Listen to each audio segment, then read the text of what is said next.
The night was thick with tension, like the calm before a storm. The city of Riverdale had been on edge for weeks. Riots had flared in the streets. News outlets buzzed with stories of protests, violence, and an escalating conflict between demonstrators and law enforcement. Downtown was a war zone, and the National Guard had been called in to keep the peace. At the center of it all was the Riot Control Headquarters, a fortified building on the edge of the city that served as the command center for law enforcement and military coordination. Inside, the headquarters was a sea of computers, tactical maps, and officers shouting into radios. Outside, armored vehicles lined the streets, while military trucks and riot police stood ready to deploy at a moment's notice. Sergeant Jack Reaper Dawson, a veteran of the Army's 75th Ranger Regiment, had been tasked with overseeing the response to the ongoing unrest. At 34, he was a man hardened by years of combat, both in foreign lands and here, in his own country. His experience made him invaluable, but it also made him a target for the people who sought to make their voices heard in the most violent ways possible. Jack stood at the center of the operations room, arms crossed, watching the chaos unfold on the monitors. His eyes flicked to the riot footage, the images of smoke rising from barricades, the flash of Molotov cocktails, and the screams of an angry, restless city. But in his mind, he wasn't thinking about the protesters. He was thinking about the ones who were ready to take things even further, those who thrived in chaos, who saw every disturbance as an opportunity.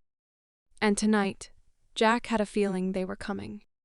The Black Thunder MC was one of the most notorious biker gangs in the United States. Led by a man known as Big Z Zane Bulldog Riker, they had a reputation for dealing with problems violently, often outside the law. For weeks, they had been making their presence felt in Riverdale, showing up at protests, riling people up, and escalating situations. Jack had heard the rumors. The bikers were planning something big. Tonight, he was certain of it. His phone buzzed, cutting through his thoughts.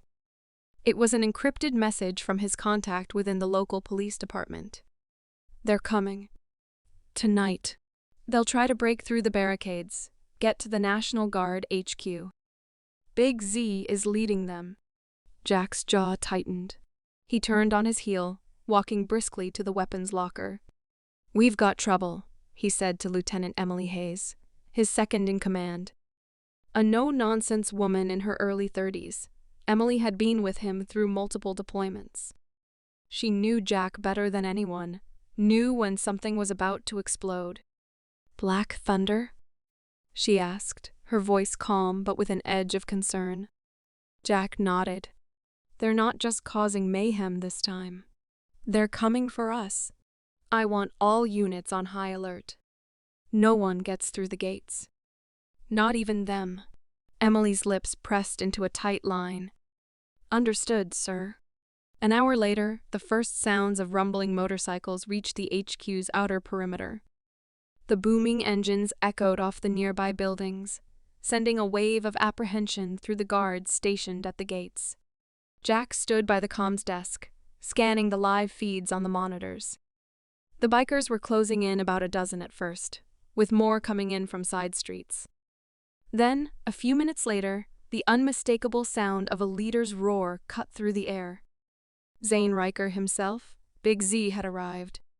His bike was a monstrous beast, a custom chopper with skulls and flames painted on the side, a flag emblazoned with the Black Thunder logo hanging from the back. "Hold steady, men," Jack said, his voice cold and calm. "No one makes a move until I give the order." The bikers circled the perimeter, revving their engines and taunting the soldiers behind the gates. They were looking for a reason to provoke a response, but Jack wasn't going to give them one, not yet. His eyes tracked Big Z, who dismounted his bike with an air of cocky defiance.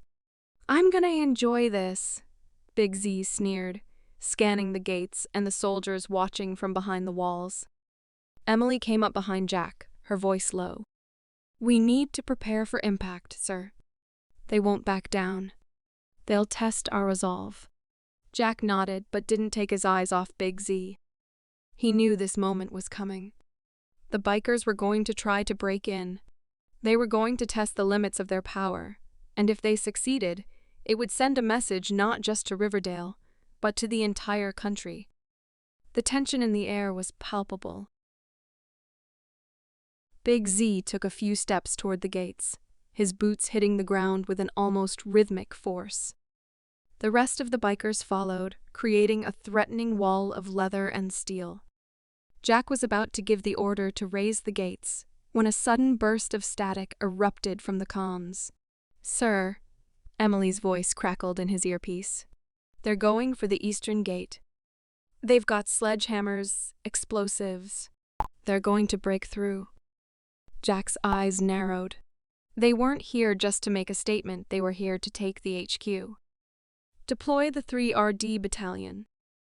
Lock down the eastern perimeter," Jack ordered. "We're not letting them in." A moment later, soldiers began to mobilize, securing the eastern gate. Jack could feel the adrenaline surging through his veins. He had faced enemy combatants in the Middle East, insurgents who had no respect for law or order. But these bikers, these anarchists, were different. They were just as dangerous, just as ruthless, but they had no discipline. They fought on impulse, and that made them unpredictable. The first explosion hit with a deafening crack.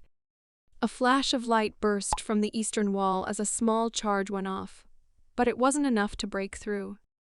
The bikers, however, didn't stop.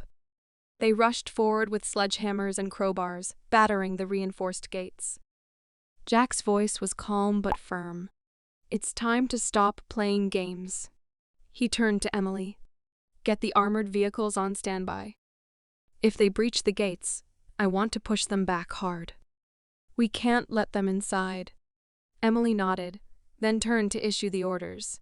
Jack moved to the command center and grabbed his rifle.